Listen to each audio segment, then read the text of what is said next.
السلام علیکم ورحمۃ اللہ وبرکاتہ۔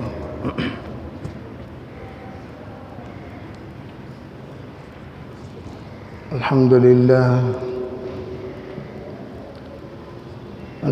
للہ نحمده ونستعینه ونستغفره ونؤمن به ونتوکل علیہ ونعوذ باللہ من شرور انفسنا ومن سیئات اعمالنا من يهده الله فلا مضل له ومن يضلله فلا هادي له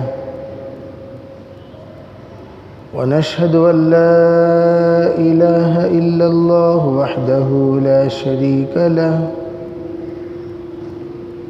ونشهد أن سيدنا وسندنا ونبينا ومولانا محمدا عبده ورسوله صلى الله عليه وعلى آله وأصحابه صلى الله عليه وعلى آله وأصحابه صلى الله عليه وعلى آله وأصحابه وبارك وسلم تسليما كثيرا كثيرا. أما بعد فأعوذ بالله من الشيطان الرجيم. بسم الله الرحمن الرحيم.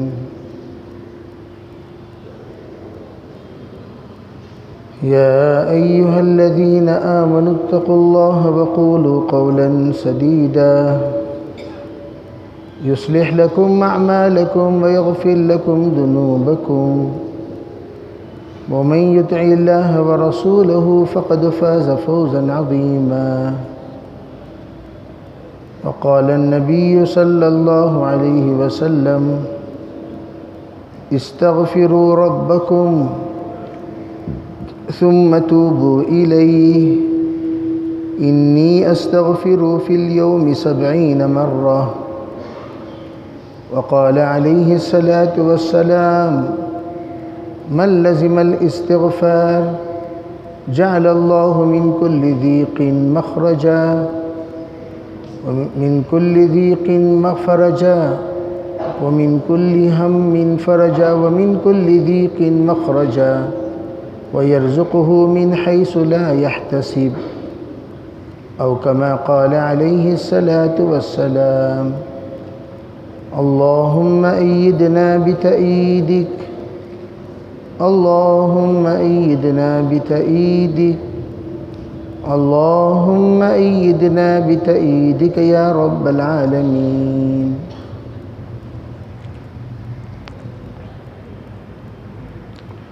محترم معزز بھائیوں بزرگوں، اللہ جل جلالہ امن والہ نے انسان کی زندگی میں خیر اور شر یہ دونوں کا مزاج بنایا ہے. انسان سراپا خیر نہیں ہے، ورنہ یہ فرشتہ بن جائے گا.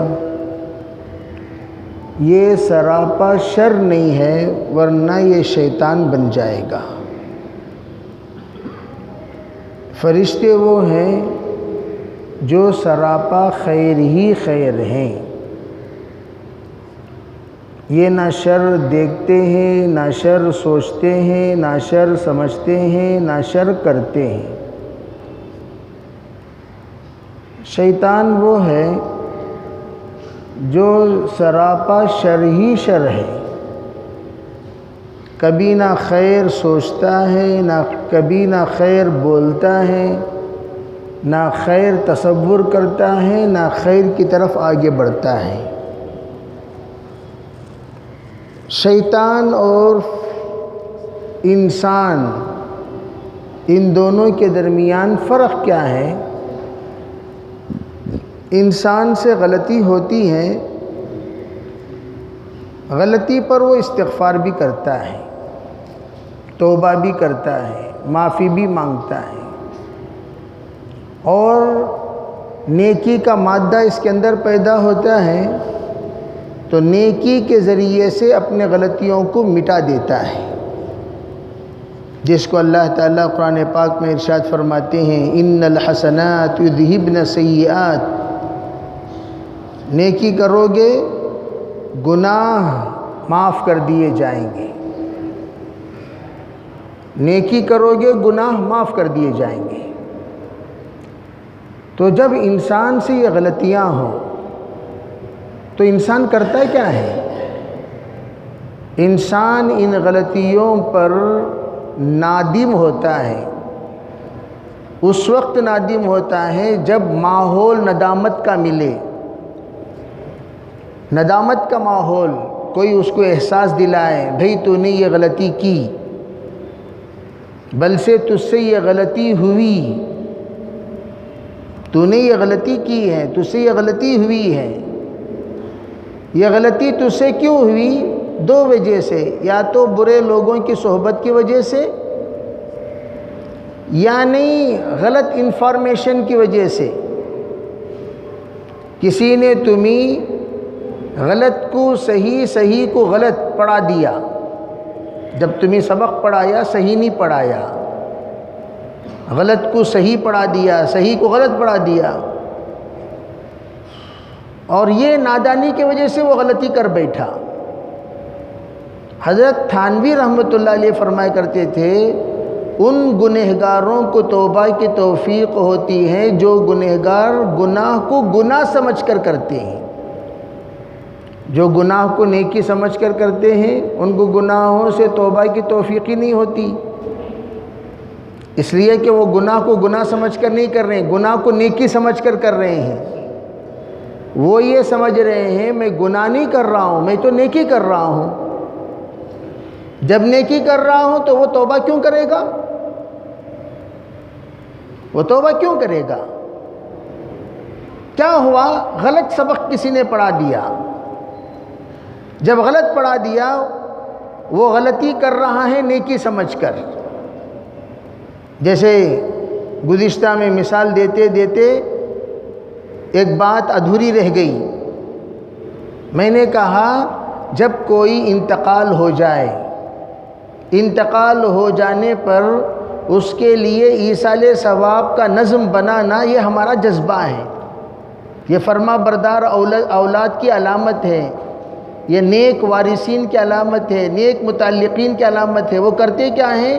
جب کسی کا انتقال ہو جائے تو ان کے حق میں ایصال ثواب کا نظم بناتے ہیں، کوئی ایصال ثواب کے لیے قرآن دے دیا، کوئی ایصال ثواب کے لیے تسبیح رکھ دیا، کوئی ایصال ثواب کے لیے مصلی دے دیا، کوئی ایصال ثواب کے لیے مسجد بنا دیا، کوئی ایصال ثواب کے لیے مدرسہ بنا دیا، کوئی ایصال ثواب کے لیے کسی حافظ کو اپنے خرچے کے ساتھ اڈاپٹ کر لیا کہ یہ حافظ بنے گا اور اس کے حفظ کا ثواب میرے والدین کو پہنچے گا۔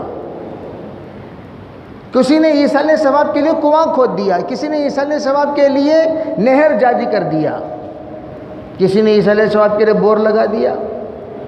کوئی بھی چیز آپ ثواب کا کریں تو وہ ثواب کی نیت سے کرتے ہیں تاکہ یہ ثواب مرحومین تک پہنچ جائے، چاہے وہ جیسا بھی ایصال ثواب ہو، مالیات کے اعتبار سے اللہ قبول کر لے گا۔ غریب کو آپ نے صدقہ کر دیا، غریب کو آپ نے کھلا دیا، مسکین کے گھر میں ریشن پہنچا دیا، کسی کو کپڑا پہنا دیا، ایک لمبی فہرست ہے۔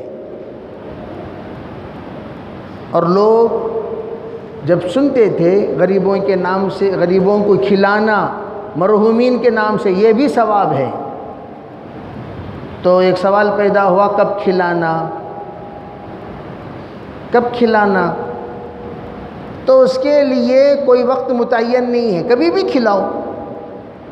بھئی انتقال ہو گیا کسی کا، آپ فوراً کسی غریب کو کھلا دیے، بھئی 1 مہینے کا ریشن فلاں مرحوم کے ایصال ثواب کی نیت کر لی آپ دل میں، اور مرحوم کے نام سے آپ نے ریشن پہنچا دیا، فوراً امیڈیٹ کر سکتے ہیں، بالکل کر سکتے ہیں۔ کیا 3 دن کا انتظار کرنا ہے؟ نہیں۔ 10 دن کا انتظار کرنا ہے؟ کوئی ضروری نہیں۔ چہلم کا انتظار کرنا ہے کوئی ضروری نہیں، برسی کا انتظار کرنا ہے کوئی ضروری نہیں. کیوں بھائی نہیں؟ حضور اقدس صلی اللہ علیہ وسلم فرماتے ہیں جو ہی آپ تدفین کرنے کے بعد 40 قدم ہٹو، فوراً آپ نے صحابہ کو روک کر کہا استغفروا لأخیکم فإنہ الآن یسأل. اے صحابہ فوراً تم اپنے بھائی کے لیے استغفار کرو، تمہارے بھائی کا سوال جواب شروع ہو گیا ہے. وہاں فرشتے پہنچ چکے ہیں، فرشتوں نے اس کو بٹھا دیا اور بٹھا کر سوال کرنا شروع کر دیا. من ربک، بتا تیرا پروردگار کون ہے، بتا تیرا پروردگار کون ہے. وہ مرحوم کو فرشتوں نے بٹھا کر سوال کرنا شروع کر دیا. حضور نے کہا تم یہاں کھڑے ہو کر استغفار کرو، چلتے چلتے استغفار کرتے ہوئے واپس چلتے رہو تاکہ تمہارے اس مرحوم کو اللہ رب العزت زبان پر ربی اللہ لانے میں مدد کرے. تم کہو یا اللہ میں ابھی میرے والد کو دفن کر کے آ رہا ہوں، میرے والد کے زبان سے 3 سوالات کے جواب آسان فرما دے. یا اللہ میرے بھائی کو، میرے رشتہ دار کو، میرے دوست کو دفن کر کے آ رہا ہوں، اس کی زبان پر آسانی کے ساتھ جواب نکلوا دے اور اس کے گناہوں کو رکاوٹ نہ بنا، اس کے گناہ آڑ نہ آ جائیں، اس کے گناہ جواب دینے سے روک نہ دے. یا اللہ تو رحیم ہے، کریم ہے، غفار ہے، تواب ہے. اے پروردگار اب تیرے آغوش میں ہم اس کو ڈال کر جا رہے ہیں، ہم تجھے سپرد کرتے ہوئے واپس ہو رہے ہیں. یا اللہ تو اس کے ساتھ رحم کا، کرم کا، عفو کا، درگزر کا معاملہ فرما. ہم یہ دعا کرتے ہوئے واپس ہوں گے اور وہاں اللہ کی مدد اترتی رہے گی. اب بھائی اس بندے کے لیے ثواب کی ضرورت کب سے ہے؟ دفن کرنے کے بعد سے. کوئی بندہ فوراً یاسین پڑھ کے بخش دیا، ثواب پہنچ گیا. قل هو اللہ احد پڑھ کے بخش دیا، ثواب پہنچ گیا. حضور نے فرمایا تم اپنے مرحومین کو لا الہ الا اللہ کا توشہ بھیجا کرو، 70,000 مرتبہ کلمہ طیبہ کا توشہ بھیجا کرو.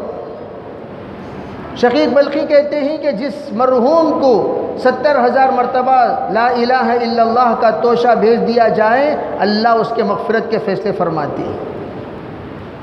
تو ہم بخشش کے سلسلہ جاری کریں. اب بخشش کے سلسلہ جب جاری کریں تو یہ نہ دیکھیں بھوک لگ رہی ہے کھانا لاؤ تو یوں نہ کہیں 3 دن بعد دیں گے. بے بھوک لگ رہی ہے کھانا لاؤ، نہیں 10 دن بعد دیں گے. پیاس لگ رہی ہے پانی دو، نہیں چہلم میں دیں گے. جسے کیا کہتے ہیں؟ پاگل کہتے ہیں، احمق کہتے ہیں. ارے چہلم تک تو تڑپاتا رہے گا، چہلم تک. اب وہ قبر میں پہنچ چکے ہیں، ان کو ثواب کی ضرورت ہے، وہ دیکھ رہے ہیں، وہ انتظار میں ہیں، وہ مشتاق ہیں اس بات کے کہ کون مجھے بخشے گا، کون مجھے بخشے گا، کون مجھے بخشے گا. اور آپ کو چہلم کے لگی ہوئی ہے. 40 دن تک صبر کرو، 40 دن کے بعد دیکھیں گے. 40 دن تک نہیں بھائی، ایمرجنسی ہے، کیا کرنا فوراً کرو، امیڈیٹ. جتنا ہو سکے اتنی جلدی، تاکہ اس بیچارے کی نجات ہو جائے، اس بیچارے کی مغفرت ہو جائے، وہ بیچارہ چھٹکارا پالے، اس بیچارے کو راحت ہو جائے، جنت کی کھڑکی کھل جائے اور آرام سے بندہ سونے لگے. کسی ایک غریب کے دل سے دعا نکل جائے یا اللہ مرحوم کی مغفرت کر، درجات بلند کر، یا اللہ قبر کے تمام عذابات کو روک دے. کسی ایک بندے کے دل سے بھی، ایک غریب کے دل سے بھی، اور وہ دعا نکل جائے جو دعا کی ضرورت ہے، اللہ نجات کر دے گا. حضور علیہ الصلوۃ نے اسی لیے کہا استغفروا لاخیکم، اب تمہارے بھائی کے لیے توبہ کرو، تم اللہ سے معافی مانگو اب اس کا سوال جواب شروع ہو گیا ہے. عالم برزخ شروع، عالم برزخ شروع. اب لوگ چہلم کی تک گیا. اچھا چہلم میں ہوتا کیا ہے؟ چہلم میں یہاں تو بنگلور وغیرہ میں تو اتنا نہیں، حیدرآباد میں وزٹنگ کارڈز، انویٹیشن کارڈز، ہمارے والد کے چہلم میں آ جاؤ آ جاؤ آ جاؤ آ جاؤ، سب کچھ جوڑ لیے. یہاں چہلم جو کرتے ہیں کس کے لیے کر رہے ہیں؟ غریب کے ایصال ثواب کے لیے. اور غریب کے ایصال ثواب کے لیے کرنا کیا چاہیے؟ اس مرحوم کے ایصال ثواب کے لیے کرنا کیا چاہیے؟ غریب کو دے کر غریب سے دعا لینا چاہیے. جس کا پیٹ بھوکا ہے، جس کی زبان پیاسی ہے، اسے دو گے دعائیں دے گا. پیٹ بھرا انسان کو دو گے تو کیا دے گا؟ پیٹ بھرا انسان تو نقطہ لگائے گا. آپ بڑی محنت سے کھانا پکائے، 2 دیغ، کھانا چڑھ گیا 40 کلو 1 من، اور یہاں جو حاضر ہوئے ہیں وہ سب کے سب من چلن والے. 1 من کھانا من چلن والے. کون بھی کھائے؟ پردھان. کون کھائے؟ لیڈر صاحب. کون کھائے؟ چیئرمین صاحب. چیئرمین صاحب آج تک کھا کو دعا دیے ہی، دعا دیے ہیں. اور قرآن کیا کہتا ہے؟ انما الصدقات للفقراء، صدقات تو فقیروں کو دو. اور کیا آپ کی نظر میں ان لوگوں کے علاوہ کوئی فقیر ملا نہیں؟ علماء کہتے ہیں امیروں کو کھلانے سے ثواب 1 ذرہ برابر بھی مرحوم کو نہیں جائے گا. یہ چہلم کا کھانا ہے، ایصال ثواب کا کھانا ہے. اور ایصال ثواب کا کھانا غریبوں کو کھلانا چاہیے، اس لیے کہ ایصال ثواب کے لیے جو کھانا بنایا جاتا ہے وہ صدقہ ہے، اور آپ صدقہ سب کو کھلا دیے. بعض لوگوں کا اعتراض ہوتا ہے، مولانا آپ چہلم کیوں نہیں کھاتے؟ ارے بھائی چہلم صدقے کا کھانا، صدقہ کا میں کیسا کھاؤں؟ صدقے کا کھانا آپ کیسا کھا سکتے ہیں؟ صدقے کا کھانا یہ کیسا کھا سکتا ہے؟ صدقے کا کھانا وہ کیسا کھا سکتا ہے؟ صدقے کا کھانا غریبوں کو دینا چاہیے. امیر بیٹھ کر کھا رہے ہیں، خاندان بیٹھ کر کھا رہا ہے، پورا کنبہ قبیلہ بیٹھ کر کھانا ہضم کر دیا، اور نیت کیا کر لیے؟ ابا کو ایصال ثواب کے واسطے چہلم کیا. کہاں گیا ایصال ثواب؟ وہ ایسا ہوا صدقہ دیتا ہوں بول کو پیسہ یہاں سے نکال کر یہ جیب میں رکھ لیے. صدقہ کیا وہ؟ یہ جیب سے نکال کو یہ جیب میں رکھ لیے. صدقہ وہ؟ صدقہ دینے کے لیے 10,000 روپے جمع کیے اور دے دیے صدقہ. چچا تمہیں لے لیو 1 پلیٹ کھانا، تایا تمہیں لے لیو 1 پلیٹ کھانا، ماموں تمہیں کھا لیو 1 پلیٹ کھانا، ممانی تمہیں کھا لیو. چچانی کے گھر کو بھیجے کیا بھائی؟ اب پورا خاندان میں کھانا بڑھ گیا، صدقہ کہاں ہوا؟ ہاں اگر خاندان میں غریب ہیں ان کو کھلاؤ، ریشن پہنچاؤ، غریبوں میں تقسیم کرو، اور اس کے لیے چہلم تک انتظار مت کرو، امیڈیٹ. بیچارہ اس وقت تڑپ رہا ہے، کوئی ہے؟ حدیث پاک میں ہے جب بندہ قبرستان پہنچ کر سلام کرے السلام علیکم ورحمۃ اللہ، تمام مرحومین سنتے ہیں اور وہ دیکھتے ہیں ماشاءاللہ میرا بیٹا آیا، ماشاءاللہ میرا داماد آیا، واہ میرا بھائی آیا، واہ میرا پوترا آیا. اب وہ دیکھتے ہیں لیکن جواب دیتے ہیں لیکن سنائی نہیں دیتا. اسی لیے کہا جاتا ہے زیارت کے لیے جب جاؤ حی علی الصلاح حی علی الفلاح، یہ اس طرف سر ہے اس طرف پیر ہیں تو چہرے کے سامنے کھڑے ہو کر زیارت کرو، چہرے کے سامنے قبلے کی طرف پیٹھ، چہرے کے سامنے. جیسے روضہ اقدس میں سلام پڑھتے ہیں، مدینہ منورہ جو احباب گئے ہوں گے وہ سلام کا وہ نظارہ دیکھے ہوں گے. سلام پڑھنے کے لیے قبلے کی طرف پیٹھ، اللہ کے رسول صلی اللہ علیہ وسلم کی طرف چہرہ، ادھر سے ہم نے السلام علیکہ یا رسول اللہ پڑھے، پھر آگے آ کر صدیق اکبر پر سلام کیا اور ادھر عمر فاروق کو سلام کیا.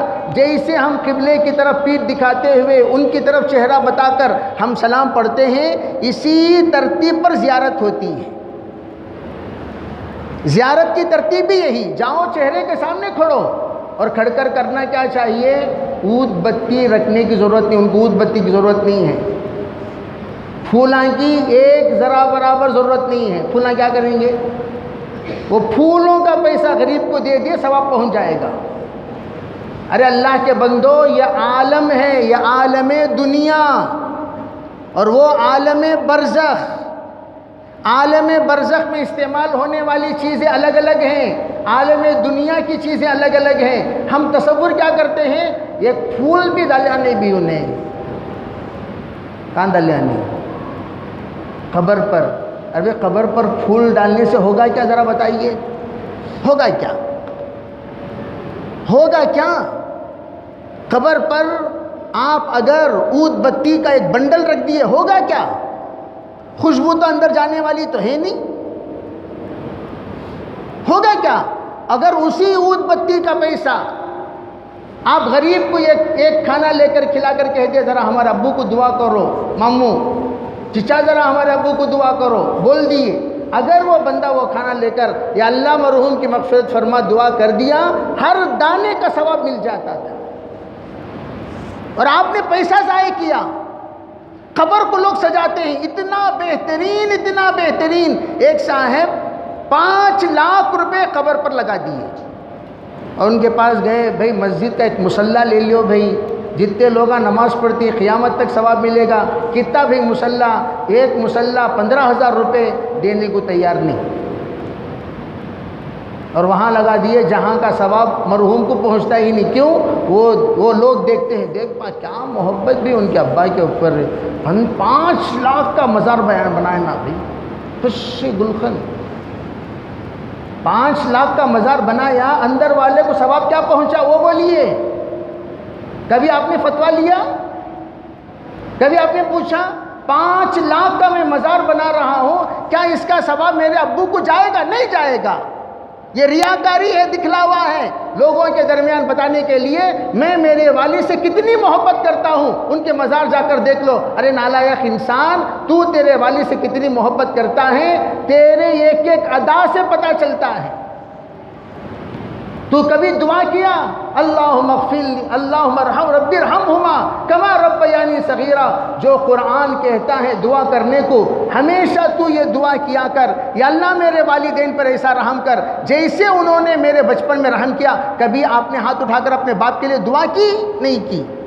پھر کیا محبت کا اظہار بھائی؟ کبھی ابو سے کہا بھائی میرے والد کا جو قرض ہے لاؤ بھی میں قرض ادا کر دوں، یہ محبت۔ میرے والد پر فرض ہے، لاؤ بھی میں فرض کا کفارہ ادا کر دوں، یہ محبت۔ میرے والد بہت سارے وصیت کر کے انتقال ہوئے ہیں، لاؤ میں وصیت پورا کرتا ہوں، یہ محبت۔ میرے والد کی خواہش تھی ایک مسجد بنانا، میں مسجد بنا دیتا ہوں، یہ محبت۔ میرے والد یہ چاہتے تھے کہ میں مدرسے کے بچوں کی امداد کروں، میں امداد کرتا ہوں، یہ محبت۔ اصل بچے کی اور اصل فرما بردار اولاد کی علامت یہ ہے باپ کی خواہش اور باپ کی تمنا کو پورا کرے۔ وہ تمنائیں جو تمنا پر باپ کو ہمیشہ ثواب ملتا رہے اور حشر کے میدان میں فخر سے کہے میرا بیٹا۔ اور تم کیا کر رہے ہو؟ تمہاری اولاد دیکھ رہی ہے، ہمارے بابا کیا کرے، ہمارے دادا کا مزار بنائے، یہ بچے بھی وہی کریں گے، تمہارا بھی مزار بنا دیں گے، 10 پیسے کا ثواب اندر نہیں جائے گا۔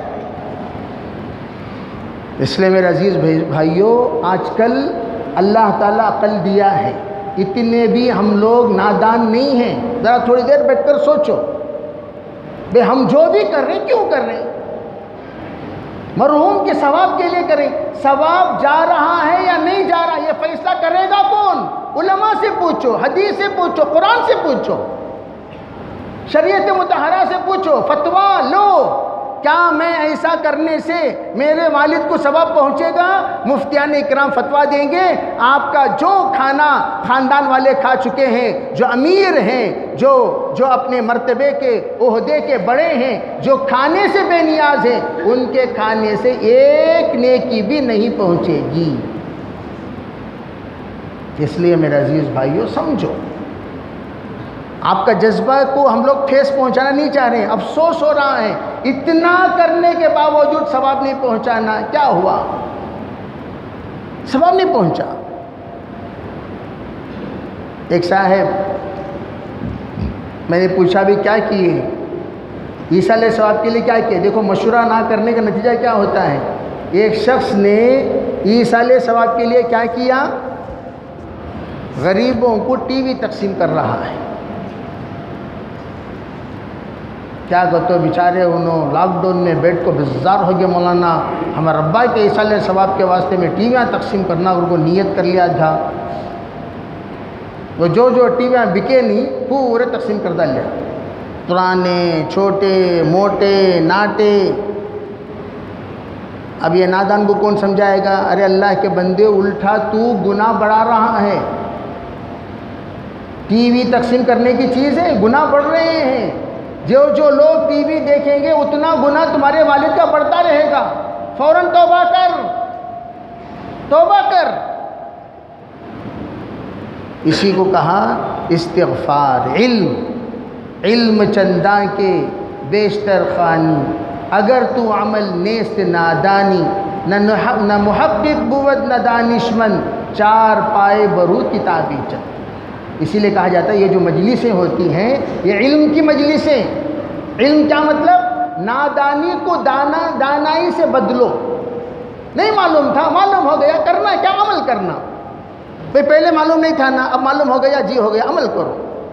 اسی لیے میں کہتا ہوں جب کسی کا انتقال ہو جاتا ہے اس کے مال میں 4 حق ہیں۔ پہلا حق، اس کے تجہیز و تکفین کا پیسہ نکالو۔ اب تو ماشاءاللہ تجہیز و تکفین آگے بڑھ کر لوگ کرتے ہیں، اس لیے کہ ہمارے ہندوستان میں تجہیز و تکفین کا کوئی خرچہ ہی نہیں، زیادہ سے زیادہ 5000 روپے، قصہ ختم۔ اس سے زیادہ نہیں ہوتا، اس سے زیادہ ہوا تو 10,000 روپے ہوگا۔ آسٹریلیا، امریکہ وغیرہ میں ایک قبر 8 لاکھ روپے کی ہے۔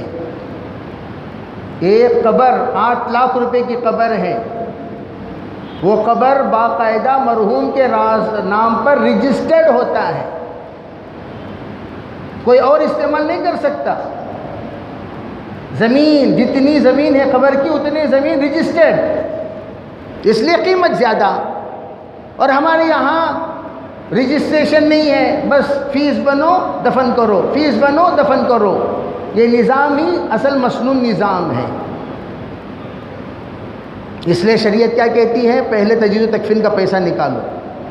دوسرا کام، مرحوم کا قرض ادا کرو۔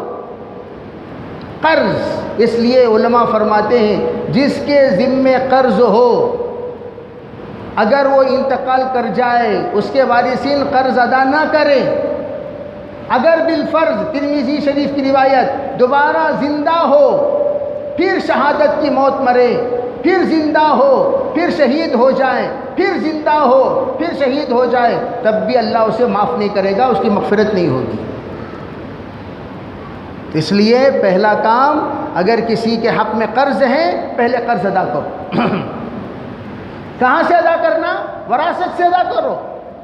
کوئی آپ اپنی جیب سے مت ادا کیجئے، وراثت کا پیسہ ہے، وراثت میں جائیداد ہے، وراثت میں گھر ہے، وراثت میں زمین ہے، اس کو بیچ کر اس کا قرض ادا کرو۔ پھر کیا کرنا؟ کفارہ ادا کرو۔ کفارہ، وہ اللہ کا بندہ جب سے بالغ ہوا تب سے اس کے اوپر نماز فرض ہو گئی تھی، وہ نماز ادا نہیں کر سکا، کسی وجہ سے، نادانی سے، غفلت سے، بھول سے، جہالت سے، یا بے نمازیوں کی صحبت سے نماز ادا نہیں کر سکا۔ کرنا کیا چاہیے؟ جب سے 15 سال سے لے کر وفات تک جتنے دن وہ نماز چھوڑ دیا، جتنی نماز چھوڑ دیا، ہر نماز کے بدلے میں ایک صدقہ فطر کے برابر صدقہ دینا۔ صدقہ فطر 80 روپے ہیں، ایک نماز کے بدلے میں 80 روپے، وطر واجب کے بدلے میں 80 روپے، گویا ایک دن کی نماز 80 انٹو 6 480 روپے، ایک دن کی نماز۔ ایک مہینے 10 دن کی نماز ہے، 4800 روپے دینا صدقہ، اس میں لکھنا نماز کا کفارہ ادا کر رہا ہوں۔ اگر 100 دن کا ہے ڈال دیجئے، اسی طرح حساب 40 پر 8,000 روپے، اگر اسی طریقے سے 1000 دن کا ہے ڈال دیجئے 4,80,000 روپے، 1000 دن کا ہو گیا۔ تو 1000 دن اگر وہ نماز نہیں پڑھے، 1000 دن کے معنی 3 سال نماز نہیں پڑھے، ان کے اوپر 3 سال کی نمازیں قضا ہیں، تو اس کا کفارہ 4,80,000 روپے دینا پڑے گا۔ اگر وہ 10 سال نماز نہیں پڑھے، حساب ڈالتے چلے جاؤ، کیوں؟ اللہ قبر میں سانپ مسلط کرتا ہے، فجر کی نماز چھوڑنے کی وجہ سے ظہر تک مارتا رہوں، ظہر کی نماز چھوڑنے کی وجہ سے عصر تک مارتا جاؤں، عصر کی نماز چھوڑنے کی وجہ سے مغرب تک مارتا جاؤں، مغرب کی نماز چھوڑنے کی وجہ سے عشاء تک مارتا جاؤں، عشاء کی نماز چھوڑنے کی وجہ سے فجر تک مارتا جاؤں۔ سانپ مسلط ہوتا ہے جو نماز کو یاد کر کر کے مارتا ہے۔ اس لیے پہلے کفارہ ادا کرو۔ کہاں سے ادا کرو؟ اس کی پراپرٹی سے ادا کرو۔ چوتھی چیز کیا ہے؟ وصیت۔ اگر انہوں نے وصیت کی میرے مرنے کے بعد میری بھانجی کو 1,00,000 روپے دے ڈالو، میری غریب بھتیجی کو 50,000 روپے دے ڈالو، وصیت کر کے انتقال ہوئے، تو جو پیسہ باقی ہے یہ تمام ادا ہونے کے بعد وصیت ادا کرو، وصیت ادا کرو۔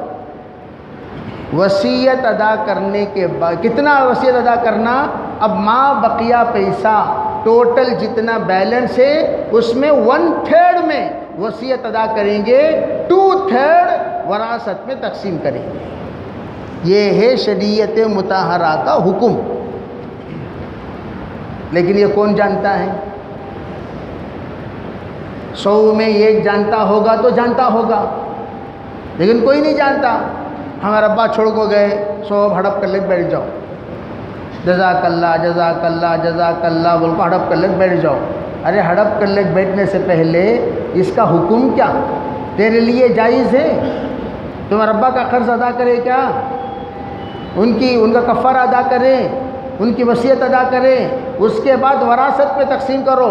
لِلذَّكَرِ مِثْلُ حَظِّ الْأُنثَيَيْنِ، مردوں کو 2 حصہ، عورت کو 1 حصہ، لڑکی کو 1 حصہ، لڑکے کو 2 حصہ، حساب لگا کر مفتیان اکرام سے باقاعدہ پوچھ کر اس حساب سے تقسیم کرو۔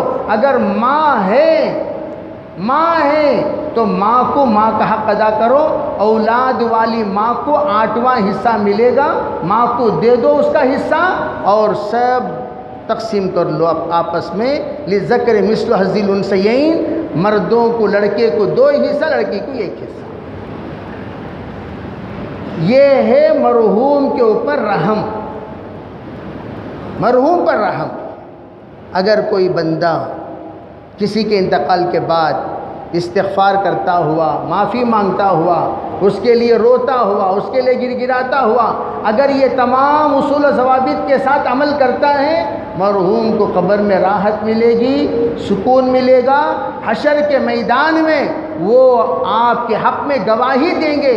ورنہ حشر کے میدان تو وہ حساب و کتاب کا میدان ہے جس میں مرحوم کھڑے ہو کر اپنے بیٹے کی شکایت کرے گا، یا اللہ یہ میرا بیٹا ہے، میں جتنی جائیداد چھوڑ کر گیا سب کو اس نے تباہ کیا۔ اس لیے میں اکثر کہا کرتا ہوں، اولاد کا ہونا کوئی کمال کی بات نہیں ہے، نیک اولاد کا ہونا کمال کی بات ہے۔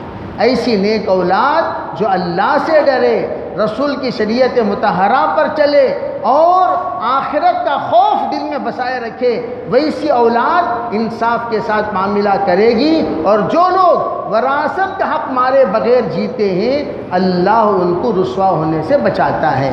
بہرحال بقیہ باتیں انشاءاللہ آئندہ عرض کی جائیں گی۔